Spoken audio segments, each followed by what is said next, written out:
Hello students, मैं अक्षय तिवारी आपका स्वागत करता हूं हमारे इस प्यारे YouTube channel the last study पर। तो जैसा कि द्विघात समीकरण चल रहा है और द्विघात समीकरण में हमने 4.1 हमने कर लिया है। अब बारी है 4.2 की, उसमें भी हमने कुछ उदाहरण कर लिए हैं, ठीक है, और क्वेश्चंस भी कर लिए हैं।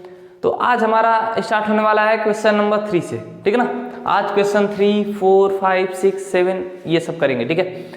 तो फटाफट से आइए और अपनी जर्नी को स्टार्ट करिए और अपने दोस्तों के साथ ज़रूर शेयर करें कि वो भी आए, हमारे साथ जुड़े और अपने बोर्ड एग्जाम की प्रिपरेशन को मजबूत करें, ठीक है। आइए स्टार्ट करेंगे बिना विलंब किए हुए, और चैनल पर नए हैं तो चैनल को सब्सक्राइब जरूर कर लीजिएगा, ठीक है। ओके, तो स्टार्ट करेंगे। सालों भर आराम से मेहनत करेंगे, एकदम टेंशन नहीं लेना है, बड़ा भाई है, विश्वास करिए, ठीक है। चलिए देखो, फर्स्ट क्वेश्चन क्या दिया है, द्विघात समीकरण है तो कैसे भी करके हमको द्विघात समीकरण बनाना है, ठीक है। उसके बाद सॉल्यूशन करेंगे, ठीक। ऐसी दो संख्याएं ज्ञात कीजिए जिनका योग 27 तथा गुणनफल 182 है, ठीक है। अच्छा मेरे को एक बात बताओ, देखो अगर हम एक संख्या को x मान ले कि कोई संख्या x है तो दूसरी संख्या 27 - x होगी, क्योंकि एक संख्या x हो गई तो दोनों का योग कितना है, 27 है। तो 27 में से x घटेगा तभी ना दूसरी संख्या आएगी, ठीक है। 27 में से जो पहली संख्या हमने माना है वो घटेगी तो दूसरी संख्या आएगी, ठीक है। अब इसका मान कितना भी मान लो 10 हो गया, अगर x का मान 10 रखेंगे तो दूसरी संख्या क्या आ जाएगी, x - 10, 27 - 10 17, यानी कि दूसरी संख्या 17 होगी। तो दोनों का योग कितना हो जाएगा, 27, ठीक है। तो वैसे ही मानेंगे, बस कुछ नहीं करना है, बस उतना करेंगे, उसके बाद आपका सॉल्यूशन दिखने लगेगा, ठीक ना। माना दो संख्याओं की बात किया ना, तो माना पहली संख्या बराबर x, ठीक है। तो दूसरी संख्या क्या हो जाएगी,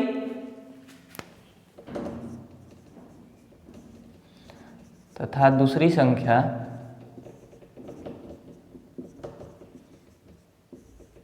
बराबर 27 - x, ठीक ना। तो प्रश्न से भाई, ठीक है, जैसे हर क्वेश्चन में लिखते आ रहे हैं प्रश्न से, और अब शुरू हो जाइए।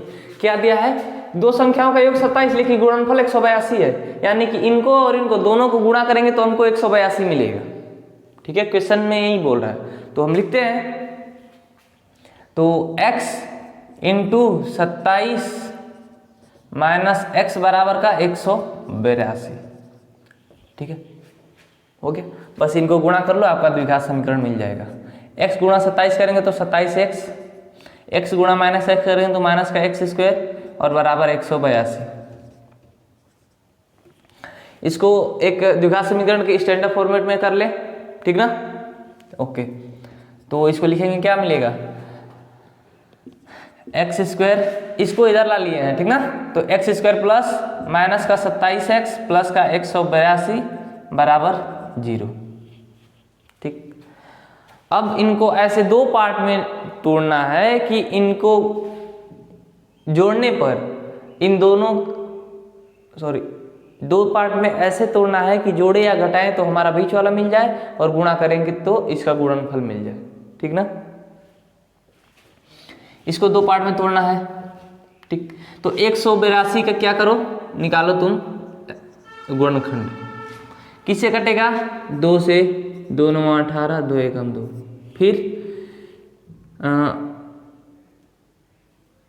फिर 3 से कटेगा, नहीं कटेगा, 7 से कटेगा, हाँ 7 से कटेगा, 7 एकम 7, 2 7 21, 13 7 91, ठीक है।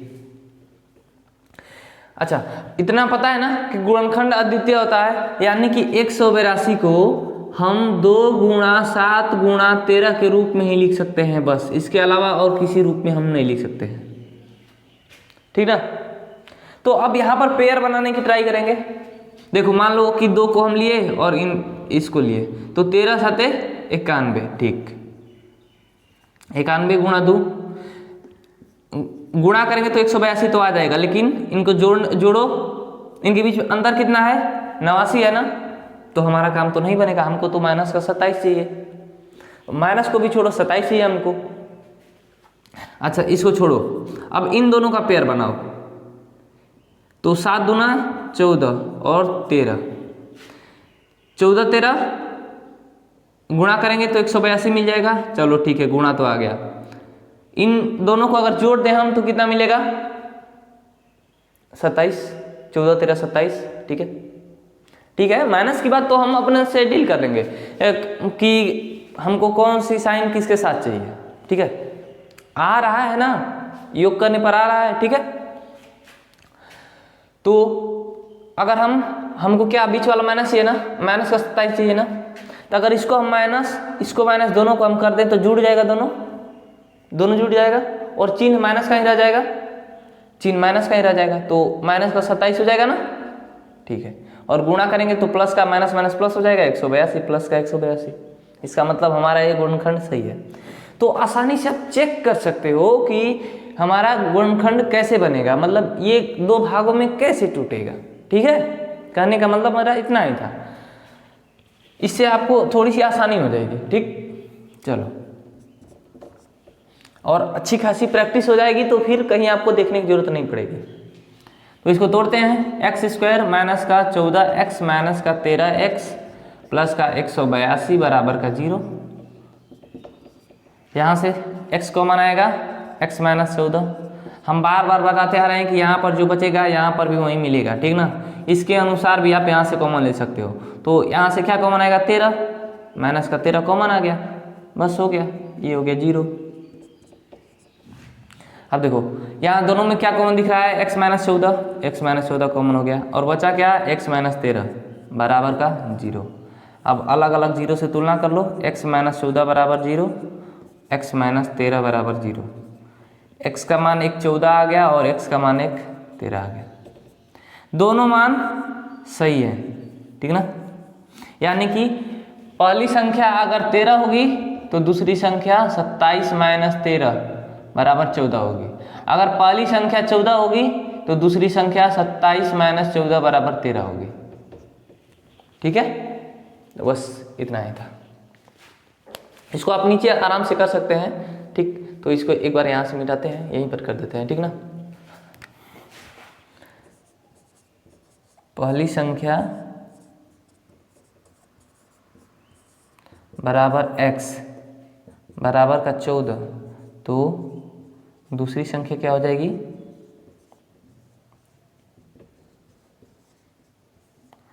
27 माइनस x बराबर 27 माइनस 14 बराबर 13।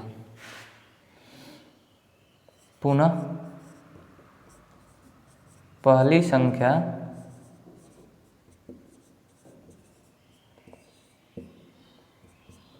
x बराबर 13, तो दूसरी संख्या क्या हो जाएगी?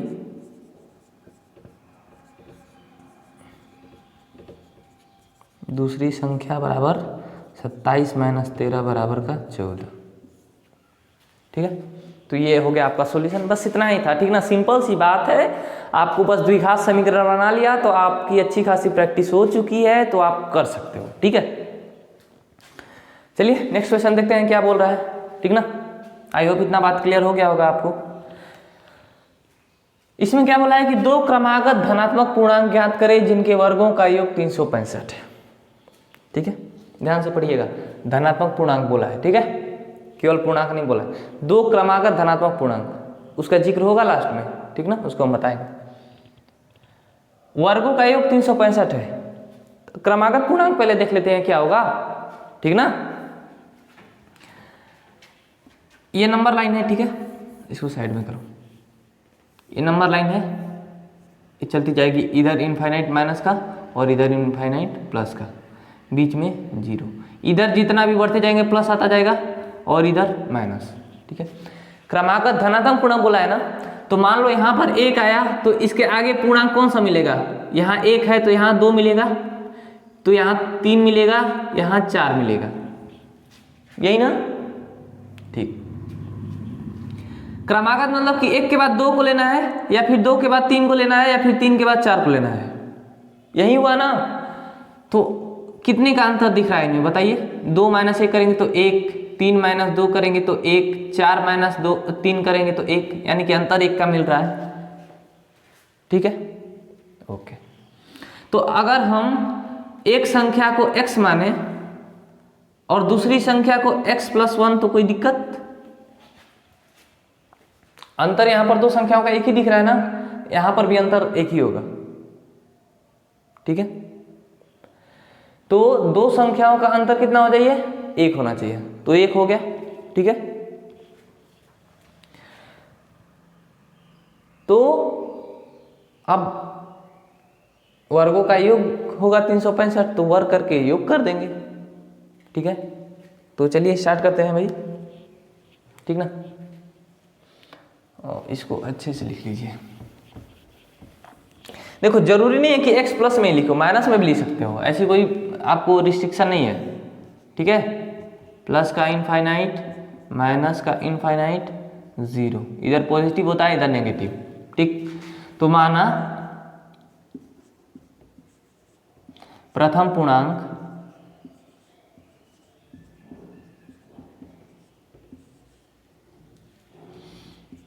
x है तथा द्वितीय पूर्णांक, द्वितीय मीन्स दूसरा,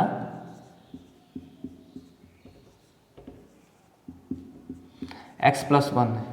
x+1 भी लिख सकते हो, x-1 भी लिख सकते हो। ठीक है, अंतर हमेशा एक ही होना चाहिए बस। अब प्रश्न से भाई क्या बोला है उसको देख लेते हैं। इनके वर्गों का योग 365 के बराबर है, यानी कि जब x स्क्वायर करेंगे और x+1 का स्क्वायर करेंगे और फिर इनको जोड़ेंगे तो ये 365 के बराबर मिलेगा। समझ में आई बात? ध्यान सुनो, इसका वर्ग और इसका वर्ग दोनों को योग करेंगे तो हमारा 365 मिलेगा, यही यहाँ पर बोला था। ठीक है, तो अब इसको एक्सपेंड करेंगे a+b के होल स्क्वायर पर और फिर अपना कर लेंगे।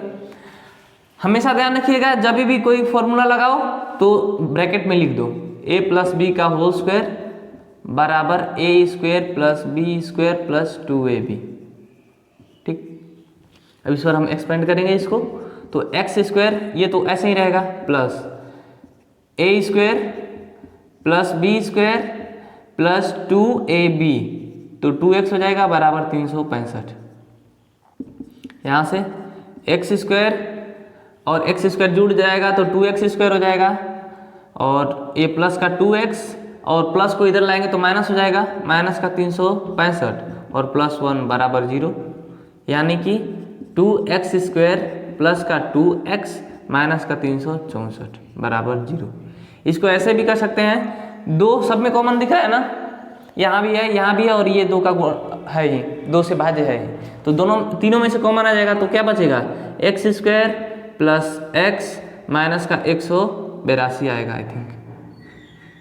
ठीक है, 182 बराबर 0।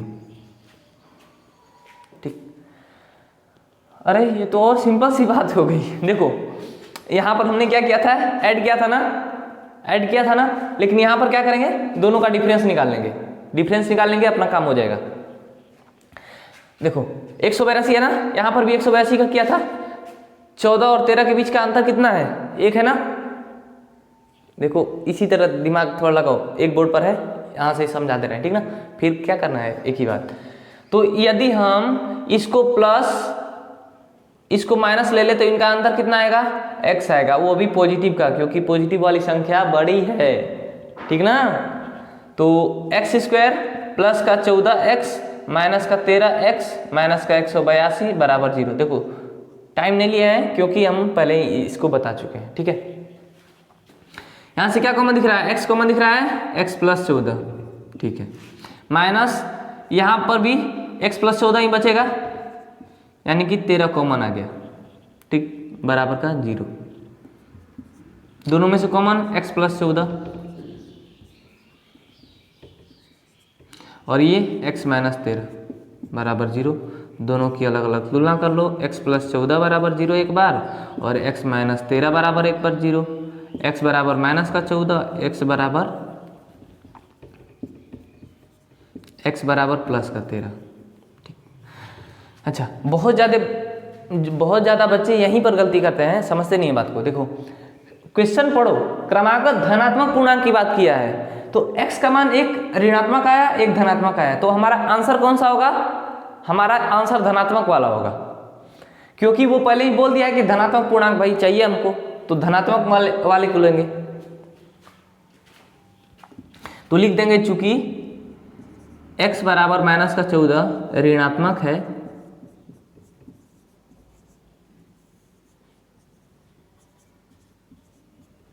इसलिए प्रथम धनात्मक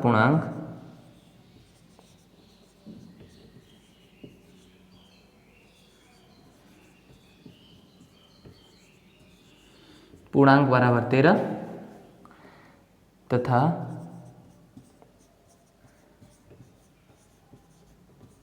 द्वितीय धनात्मक पूर्णांक बराबर कितना है 13 + 1 यानी कि 14। ठीक है, तो अपना काम हो गया। ओके, तो इतना ही काम करना था। और हाँ, एक बात ध्यान रखो कि जो भी हम मान रहे हैं ना, आपको परेशानी थोड़ी सी होती होगी जहाँ तक हमको पता है, तो जो भी यहाँ पर पूछ रहा है या फिर जिसके बारे में भी कुछ बोल रहा है, ठीक है ना, ऐसा कुछ लगेगा। देखो यहाँ पर भी बोला है कि ऐसी दो संख्याएं, क्या दो संख्याएं ना ज्ञात करनी है हमको। तो हमने क्या दो संख्याओं में से ही एक संख्या को मान लिया x और दूसरी संख्या को 27 - x। ठीक है, यहाँ पर भी देखो दो क्रमागत धनात्मक पूर्णांक ज्ञात करना है। पहले ही बोल दिया है कि क्या ज्ञात करना है, धनात्मक पूर्णांक ज्ञात करना है। तो हमने क्या माना है कि माना प्रथम पूर्णांक x, द्वितीय पूर्णांक x + 1। ठीक है, उसमें बोल दिया था कि क्रमागत धनात्मक, क्रम से यही ना आएगा, एक एक एक एक एक एक बढ़ता जाएगा। ठीक है, तो टेंशन नहीं लेना है, नेक्स्ट क्वेश्चन पर चलेंगे। आई होप इतनी बात क्लियर होगी। ठीक है, तो देखिए ये आपका है दो और क्वेश्चन, प्रश्न नंबर 5 और प्रश्न नंबर 6। तो प्रश्न नंबर 5 से स्टार्ट करें ना। देखो इसमें भी कुछ नहीं करना है, आपको एज इट इज करना है। बस द्विघात समीकरण आप एक बार बना लो, बस एक बार आप द्विघात समीकरण बना लो, उसके बाद कुछ भी नहीं करना है, एक सिंगल टेंशन भी नहीं लेना है। ठीक ना, सारा कुछ हो जाएगा इजीली। देखो क्वेश्चन क्या कह रहा है कि एक समकोण त्रिभुज की ऊंचाई, ठीक ना, समकोण त्रिभुज मतलब सबको पता है राइट एंगल ट्रायंगल, एक कोण 90 डिग्री रहेगा। ठीक है, आधार से 7 सेंटीमीटर कम है, यानी कि जो उसकी ऊंचाई मिलेगी वो आधार से 7 सेंटीमीटर कम है। यदि कर्ण 13 मीटर का हो, सॉरी यहाँ पर मिस्टेक है, सेंटीमीटर होगा, 13 मीटर समझ रहे हैं ना, 13 मीटर मतलब कितना हो जाएगा। ठीक है, हो तो अन्य दो भुजाएं ज्ञात कीजिए। ठीक है, तो समकोण त्रिभुज के बारे में तो हम पहले से ही जान चुके हैं, इंट्रोडक्शन हो गया होगा आई थिंक आपको, जहाँ तक पता है। समकोण त्रिभुज मतलब कि एक कोण 90 डिग्री। ठीक, एक कोण 90 डिग्री हो गया। बोला क्या है कि ऊंचाई जो है, ये जो ऊंचाई है आधार से 7 सेंटीमीटर कम है, यानी कि आधार बड़ा होगा। यही यदि आधार ये है तो ये ऊंचाई है। ठीक ना, ये ऊंचाई, ठीक है, और ये आधार। तो कर्ण को मिलाने वाली भुजा 13 सेंटीमीटर है।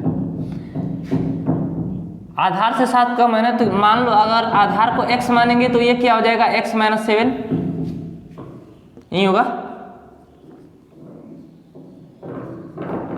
तो ये हो गया, इसको नाम दे दो A B C। ठीक है, त्रिभुज को हमने नाम दे दिया। बस अब कुछ नहीं करना है, अब अपना काम स्टार्ट करिए। किसको मानेंगे, हमने किसको नाम दिया, आधार को x ना, तो मानेंगे माना समकोण त्रिभुज का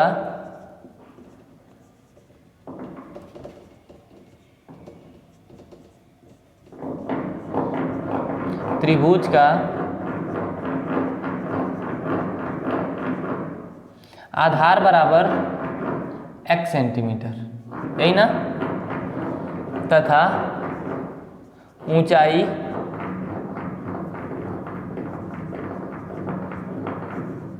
x - 7 सेंटीमीटर। ठीक है, तो हमने मान लिया। अब लिखेंगे डायरेक्ट प्रश्न से। ठीक है, प्रश्न से। और समकोण त्रिभुज आया और पाइथागोरस की बात ना हो तो ये तो हो नहीं सकता है। तो पाइथागोरस जी यहाँ आएंगे और उनका यहाँ पर कर्ण स्क्वायर बराबर लंब स्क्वायर प्लस आधार स्क्वायर वाला फॉर्मूला लगेगा। ठीक है ना, तो वो नहीं लिखेंगे, ब्रैकेट में दे देंगे कि पाइथागोरस प्रमेय से है। यहाँ देखिए स्टार्ट करते हैं, क्या होता है कि आधार का स्क्वायर प्लस लंब का स्क्वायर किसके बराबर होता है, कर्ण के स्क्वायर से। ये यहाँ पर ब्रैकेट में हम लिख देंगे पाइथागोरस प्रमेय, पाइथागोरस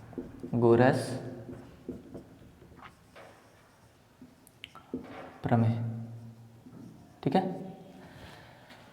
तो चलिए एक्स स्क्वायर, जैसे वहां पर ए प्लस बी का लगाए थे फॉर्मूला, यहाँ पर ए माइनस बी का लगाएंगे, तो ये हो जाएगा क्या, A square plus B square minus 2ab बराबर 13 का स्क्वायर। यहाँ पर ब्रैकेट में लिख देंगे A square A minus B का होल स्क्वायर बराबर A square plus B square minus 2ab, ठीक।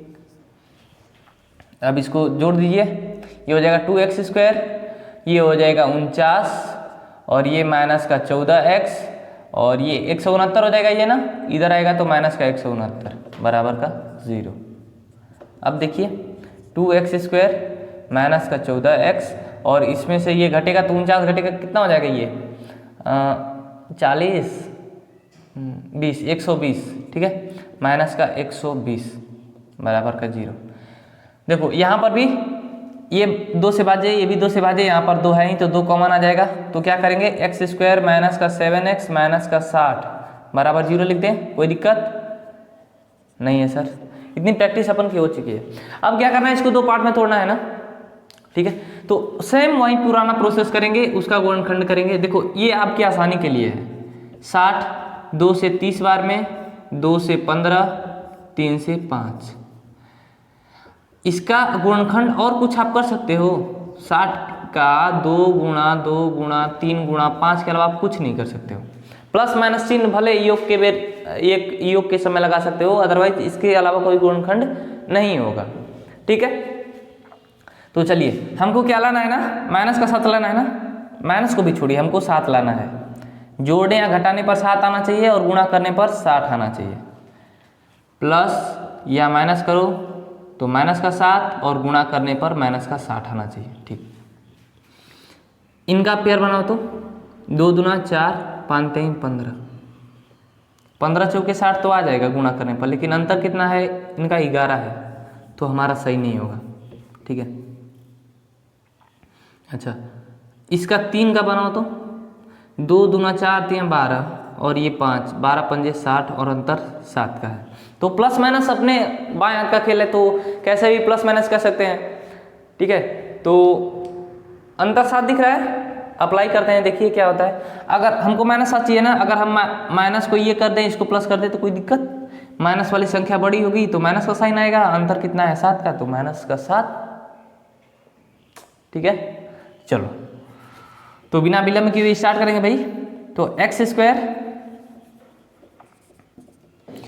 प्लस माइनस किधर भी ले सकते हो, तो हम यहाँ पर ले रहे हैं प्लस का 5x माइनस का 12x माइनस का 60 बराबर 0।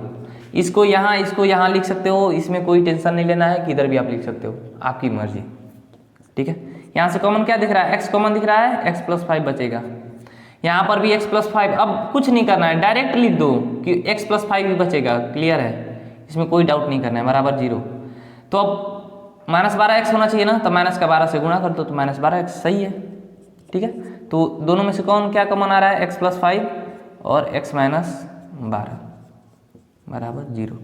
दोनों की अलग अलग तुलना कर लो, x प्लस 5 बराबर 0, x माइनस 12 है ना, x माइनस 12 बराबर का 0। यहाँ से x बराबर 12 मिल गया और x बराबर यहाँ पर माइनस का 5, ठीक है। अब बताओ आंसर क्या होगा, 2 आंसर हमको मिल गया, आंसर क्या होगा आप बताइए तो। आधार है, ठीक है, आधार है, लेकिन ये भी तो एक दूरी है ना, यहां से यहां की दूरी ही ना है, ठीक है। दूरी कभी ऋणात्मक हो सकती है, नहीं हो सकती है ना, तो हमारा ऋणात्मक वाला आंसर होगा ये, हमारा आंसर नहीं होगा, ठीक है। तो राइट आंसर हमारा क्या होगा, x बराबर 12, ठीक है। तो लिखेंगे चूंकि x बराबर -5, ऋणात्मक है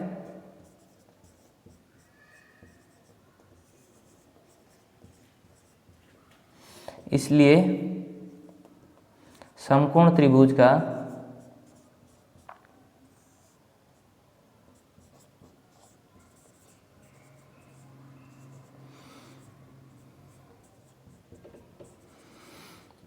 आधार बराबर x सेंटीमीटर बराबर 12 सेंटीमीटर तथा ऊंचाई बराबर कितना था, ऊंचाई क्या है, x-7 सेंटीमीटर बराबर 12 - 7 बराबर 5 सेंटीमीटर। ठीक है, हमारा मिल गया। इनका अंतर 7 है ही, अगर x 12 रखेंगे तो यहाँ पर 7 मिल जाएगा। ठीक ना, तो आई होप ये क्लियर हो गया होगा। कुछ नहीं हमने किया, बस हम जैसा इन्फॉर्मेशन दिया था हमने समकोण त्रिभुज बना, ये बन गया तो आपका क्लियर हो गया कि अब पाइथागोरस प्रमेय लगाकर आप सोल्व कर लोगे। ठीक है, चलो फिर नेक्स्ट क्वेश्चन चलते हैं। 6 नंबर क्वेश्चन क्या कहता है, देखो लंबा चौड़ा क्वेश्चन है, टेंशन नहीं लेना है। ठीक ना, एकदम शांति से क्वेश्चन को पढ़ेंगे।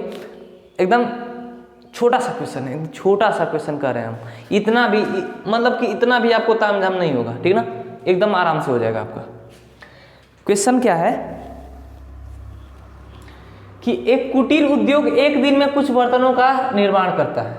ठीक है, कुटीर उद्योग मतलब पता है, कुटीर उद्योग मतलब कि जो गांव में या फिर जहाँ कहीं भी मतलब छोटे स्तर पर होने वाला काम, जिसको अक्सर लोग घर के अंदर भी कर लिया करते हैं। 2-4 लोग मिलकर घर के अंदर जो काम कर लेते हैं वही होता है कुटीर उद्योग। जैसे दिवाली में दीप खरीदते हैं ना, दिया खरीदते हैं हम, तो कुम्हार के पास जाते हैं तो वो बना कर रखता है, ये रखता है, घड़ा रखता है, दीप रखता है। ठीक ना, नवरात्रि में भी जब कलश स्थापना होती है तो भी मिट्टी का घड़ा आता है। ठीक है, तो वो सारे काम जो है वो कुटीर उद्योग में आते हैं। ठीक ना, तो वो बर्तन ही हुआ ना, मिट्टी का ही बर्तन ही हुआ।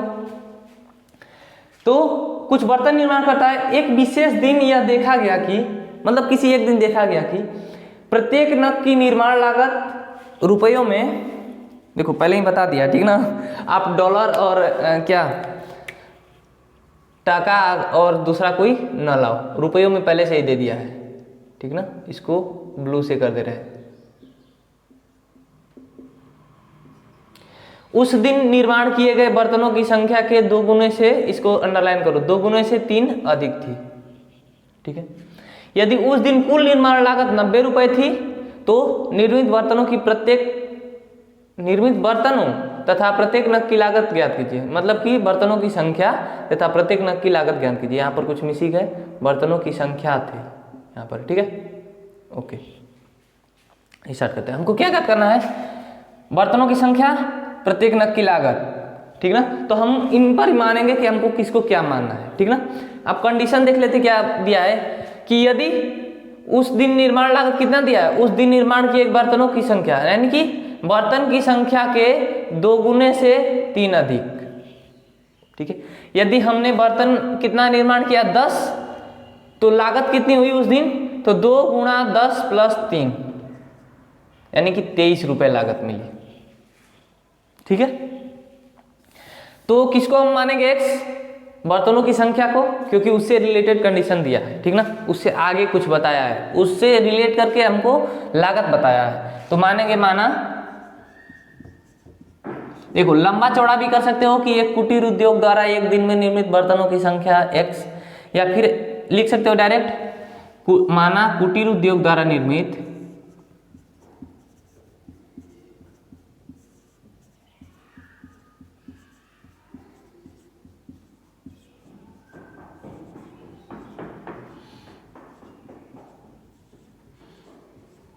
बर्तनों की संख्या x तथा प्रत्येक नग की लागत क्या बताया है, बर्तनों की संख्या के 2 गुना यानी कि 2x, उससे भी 3 अधिक है, प्लस 3 है। ठीक है, इतनी बात समझ में आ गई। बस सब कुछ नहीं करना है, प्रश्न से लिखेंगे। ठीक है, अच्छा क्या दिया है, कुल निर्माण लागत 90 रुपए थी ना, यानी कि x और 2x+3 करेंगे तो हमको क्या मिलेगा 90। अब सुनो सुनो सुनो, गैस मत बनाना, ठीक ना। देखो अगर हमने 10 खिलौने निर्माण किया, ठीक है, और एक खिलौने की लागत क्या दिया है, 15 दिया है, तो हम कुल खिलौने मतलब कुल लागत कैसे ज्ञात करेंगे, गुणा ही करेंगे ना, करेंगे कि नहीं। तो यहां पर क्या है कि प्रत्येक मतलब बर्तन की संख्या कितनी है, x है, और प्रत्येक नग की लागत 2x+3 है, तो संख्या और लागत गुणा करेंगे तभी ना हमको कुल लागत मिलेगा, तो हमने बस गुणा कर दिया, ठीक है, इतनी बात क्लियर हो गई ना।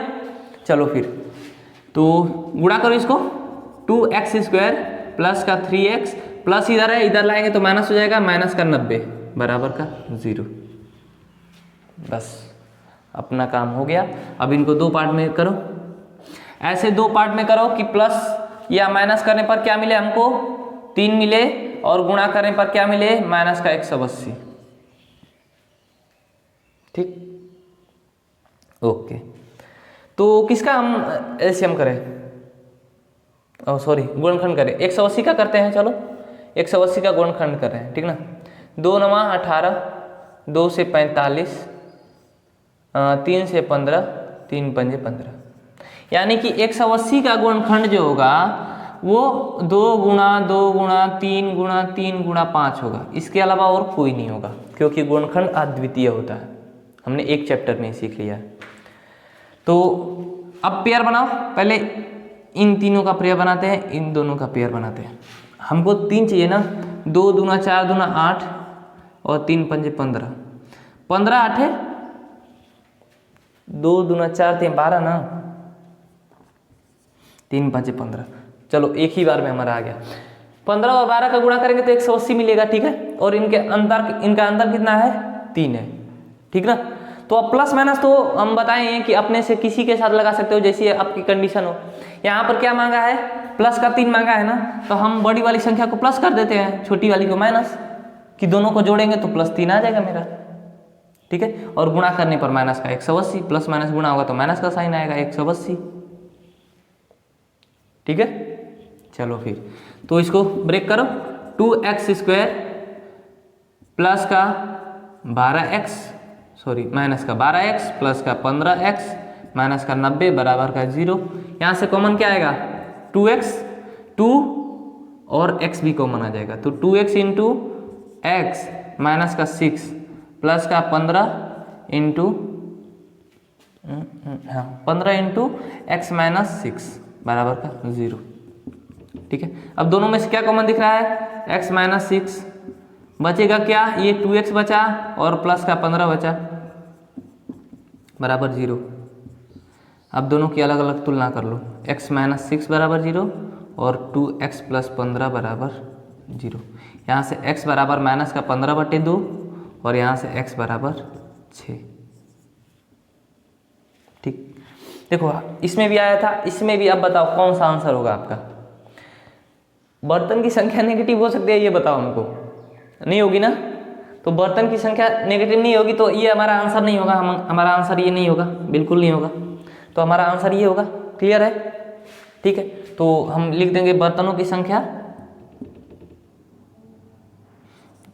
पहले लिख दो ना, चूंकि x बराबर माइनस का 15/2 ऋणात्मक है,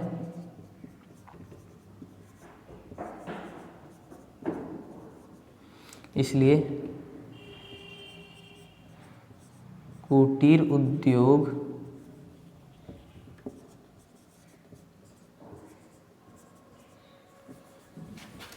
क्यों इतना मिस्टेक हो रहा है, कुटीर उद्योग द्वारा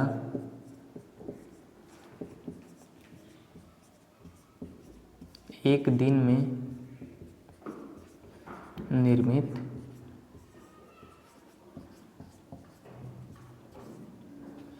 बर्तनों की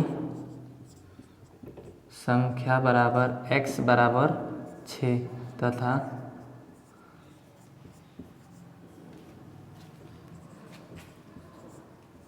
प्रत्येक नग की निर्माण लागत बराबर 2 × 6 + 3 यानी कि बराबर 15 रुपये। ठीक है, तो आई थिंक इतना क्लियर हो गया होगा। अब कुछ नहीं करना है, अब एक उदाहरण नंबर 6 बचा है। ठीक ना, उदाहरण नंबर 6 दिया था कि आपका कि कुछ एग्जाम्पल पहले समझाने के लिए दिया आपके बुक में। ठीक ना, तो उस समझाए हुए पार्ट को बोला है कि उसको सोल्व करिए, तो इसको अलग से क्वेश्चन लिखे हैं। ठीक ना, तो अब उस क्वेश्चन को सोल्व करेंगे। ठीक, चलिए फिर चलते हैं उस उदाहरण पर। तो ये है आपकी प्रश्नावली यानी कि 4.2 का लास्ट उदाहरण, लास्ट क्वेश्चन। ठीक ना, इसके बाद 4.3 में हम चलेंगे जिसमें हम लोग पूर्ण वर्ग विधि सीखेंगे। ठीक है, अभी तो हम गुणनखंड द्वारा कर रहे हैं ना। देखिए क्वेश्चन उदाहरण नंबर 6 क्या है कि एक धर्मास ट्रस्ट 300 मीटर स्क्वायर क्षेत्रफल का प्रार्थना कक्ष बनाना चाहता है जिसकी लंबाई उसकी चौड़ाई के 2 गुने से 1 मीटर अधिक हो, तो कक्ष की लंबाई और चौड़ाई क्या होगी। धर्मार्थ ट्रस्ट यानी कि कोई भी मतलब काम करना होता है, बड़ा काम करना होता है, तो एक ट्रस्ट बनाया जाता है, लोगों का समूह होता है। ठीक ना, उसमें सबको कोई ना कोई काम दिया होता है। ठीक है, और जो कुछ भी निर्माण करना होता है उसका सारा कार्यभार उस ट्रस्ट के हाथ में होता है। ठीक ना, उसका संचालन उस ट्रस्ट के हाथों में होता है। तो वैसा ही कोई एक धर्मार्थ नाम का ट्रस्ट है, वो 300 मीटर स्क्वायर एरिया, समझ रहे होंगे, मतलब ठीक ठाक एरिया होगा, प्रार्थना कक्ष बनाना चाहता है। मतलब कि जहां आप किसी भी चीज के लिए प्रार्थना कर सकते हैं, जैसे आप ईश्वर से, अल्लाह या फिर सिख ईसाई जो भी हैं, जो अपने ईश्वर से प्रार्थना करें वैसा जगह। ठीक है, तो उसके लिए कंडीशन क्या दिया है कि जिसकी लंबाई उसकी चौड़ाई से 2 गुने से 1 मीटर अधिक हो।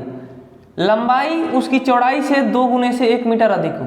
क्या लंबाई अगर चौड़ाई x है तो लंबाई कितनी होनी चाहिए, 2x + 1। यही कंडीशन दिया है, ये लंबाई है और ये चौड़ाई है। ठीक है, तो भाई दोनों लंबाई चौड़ाई अलग अलग है, ये चौड़ाई ये लंबाई, ये ऐसे हो गया। मान लो ये x है तो ये 2x + 1 है। ठीक ना, लंबाई और ये चौड़ाई। ठीक है, और इसका क्षेत्रफल क्या दिया है, 300 मीटर स्क्वायर, यानी कि ये भी मीटर में होगा, ये भी मीटर में होगा। ठीक है, लंबाई उसकी चौड़ाई से 2 गुने से 1 अधिक है ना, यानी कि चौड़ाई के बारे में हमको कुछ नहीं दिया है, लंबाई को इंडिकेट किया है, तो चौड़ाई कुछ तो मानना पड़ेगा, कुछ मानना तो पड़ेगा भाई, तभी हम लंबाई को इंडिकेट कर सकते हैं कि लंबाई कितनी है चौड़ाई से। तो हम मानेंगे, माना प्रार्थना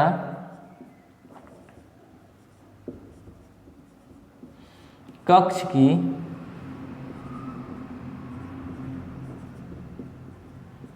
चौड़ाई x मीटर तथा अब बताइए लंबाई कितनी हो जाएगी, 2 गुना, पहले तो 2 गुना होगी और उससे 1 मीटर अधिक, यानी कि प्लस का 1 मीटर है। अब बस कुछ नहीं करना है, प्रश्न से अच्छा क्षेत्रफल कैसे आता है, जब हमको लंबाई पता है, चौड़ाई पता है, तो आयत का क्षेत्रफल क्या होता है, लंबाई गुणा चौड़ाई। ठीक ना, तो लंबाई कितनी है 2x + 1, चौड़ाई कितनी है x, क्षेत्रफल कितना मिला है 300। यहाँ पर ब्रैकेट में लिख देंगे आयत का क्षेत्रफल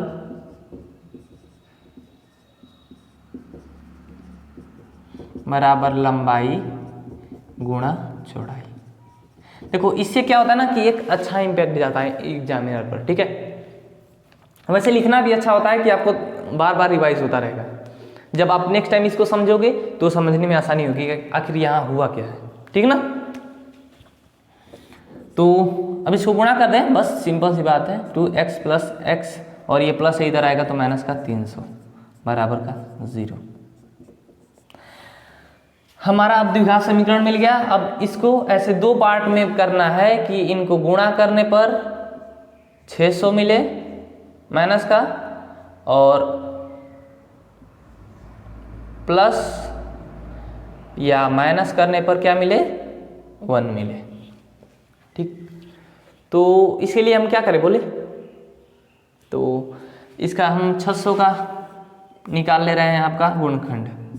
2 से 300, 2 से 150 बार, 2 से 75, 3 से 25, 50, 25, यानी कि 600 का जो अभाज्य गुणनखंड होगा वो होगा 2 गुणा 2 गुणा 2 गुणा 3 गुणा 5 गुणा 5। ठीक, इसके अलावा कुछ नहीं होगा, यानी कि इसी में से हमारा वो गुणनखंड मिलने वाला है।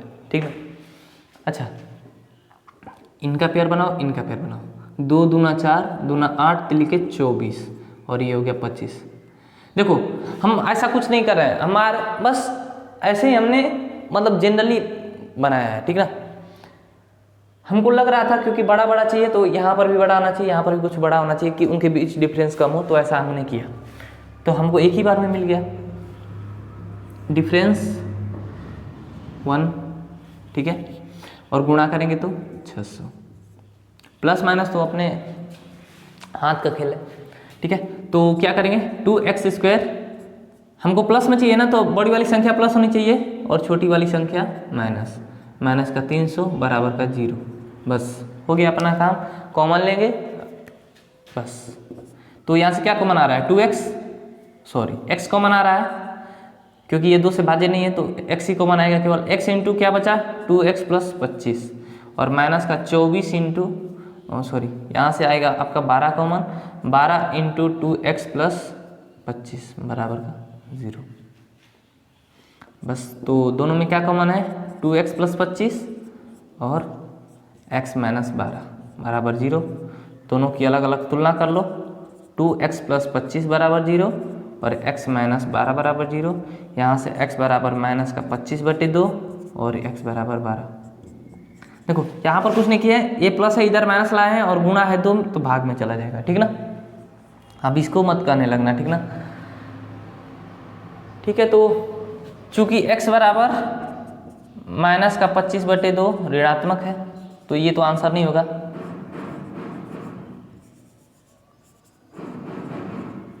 इसलिए प्रार्थना